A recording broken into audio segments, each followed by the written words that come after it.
안녕하세요. 부자아빠 제임스입니다. 저희 방송을 시청해 주시고 구독, 좋아요 해주시는 분들이 요즘 많이 늘고 있습니다. 정말 신나게 하고 있고요. 감사드립니다. 오늘은 재무제표를 분류해서 어떤 차이들이 있는지 알아보도록 하겠습니다. 선거철이 되면 선거 공보물에 집으로 날라오는 거 있죠? 거기 후보자의 재산 상황도 기재되어 있습니다. 후보자, 배우자, 직계 존속 및 직계 비속의 재산을 각각 별도로 기재한 다음 모두 합하여 보여줍니다. 자, 이렇게 가족의 재산을 따로 보여주는 것이 별도 재무제표가 되겠고요. 합쳐서 하나로 보여주는 것이 연결 재무제표가 되겠습니다. 이제 삼성전자를 예를 들어 설명드리겠습니다. 삼성전자는 수많은 계열사를 보유하고 있습니다.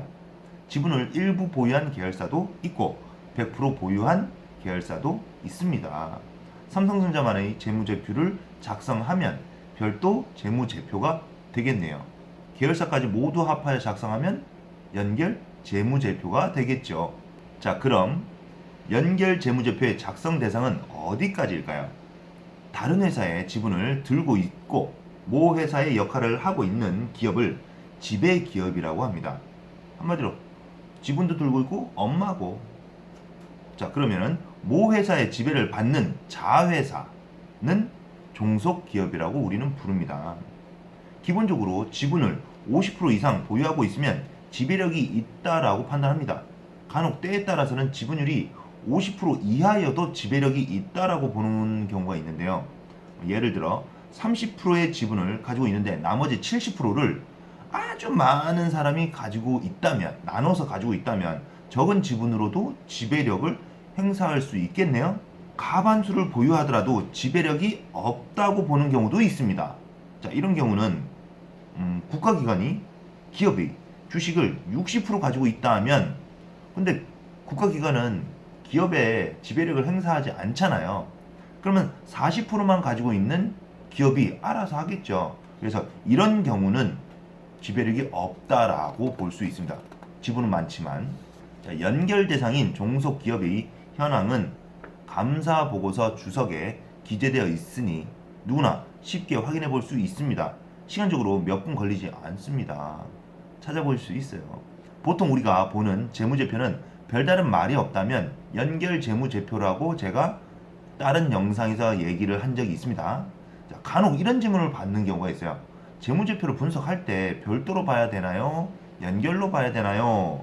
자, 기본적으로 연결 재무제표를 참고하시기 바랍니다. 가장 큰 이유는 우량한 자회사를 보유하고 있거나 자회사의 실적이 좋아지면 모 회사의 주가도 오르기 때문입니다. 연결 재무제표를 작성하는 방법은 난해하고 복잡합니다. 저도 작성 못해요. 그거는 회계사들이 하는 거잖아요. 투자자 입장에서 다음 내용은 꼭 이해해 두길 바라는 내용입니다.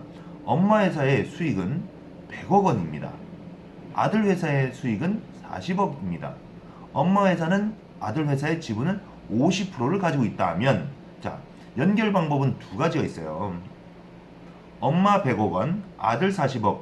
근데 지분이 50%이잖아요. 그럼 수익을 합치면 엄마 100억, 아들 20억, 120억이 되겠죠. 지분율 50%였으니까. 이렇게 수익을 따져보는 것입니다. 그리고 다른 방법은 엄마 100억 원, 아들 40억 원 합치면 140억 원이 되겠네요. 그럼 여기에 따른 수익에 따른 비용이 있을 거 아닙니까? 비용도 두 가지 방법으로 해볼 수 있겠네요. 그죠? 대다수의 사람들은 첫 번째 방법, 지분율만큼 이렇게 합치는 것을 더 합리적이라고 봅니다. 하지만 연결 재무제표는 후자의 방법, 아까 뭐였죠? 100억, 40억 합쳐서 140억. 지분율과 관계없이 상관없이 모두 합친 것을 씁니다. 엄마 기업이 지분을 50% 가지고 있기 때문에 지배주주라고 하고 지분율만큼 순이익을 가져가게 되는데 그것을 지배주주 순이익이라고 말합니다. 나머지 50%의 주주들에게는 비지배주주라고 말하고 순이익도 비지배주주 순이익이라고 말하겠네요. 너무 쉽다, 그죠? 쉬운 투자 재무.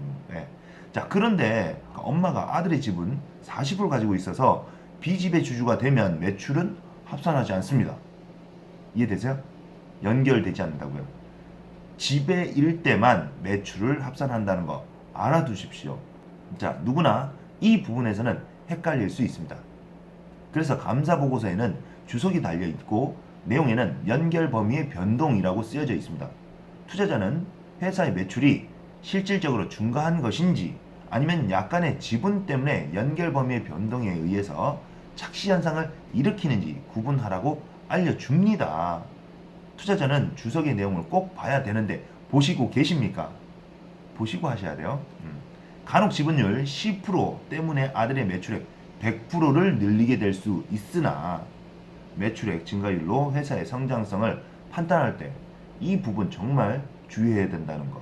자, 모 회사의 투자자라면 연결 당기 순이익이 아닌 지배주주 순이익을 확인해야 된다는 거 이해되세요? 자, 회사의 이익과 시가총액을 비교할 때도 지배주주 순이익으로 비교해 봐야 된다는 겁니다. 참 중요한 거죠. 투자자에게 중요한 재무제표는 별도가 아닌 뭐라고요? 연결 재무제표라는 것을 여러분은 기억해야 됩니다. 지배주주 순이익과 지배주주 지분이 제일 중요한 것도 기억하셔야 됩니다. 오늘은 여기까지입니다. 유용하게 잘 보셨다면 좋아요 한번 꼭 눌러주시고 가십시오. 다음 영상에서는 재무제표로 기업의 의도 또는 꿍꿍이가 뭔지 숨어있는 꿍꿍이를 찾아내는 법에 대해서 제가 전달해 드리도록 하겠습니다. 자, 그러면 부자 아빠 제임스였습니다. 바이바이.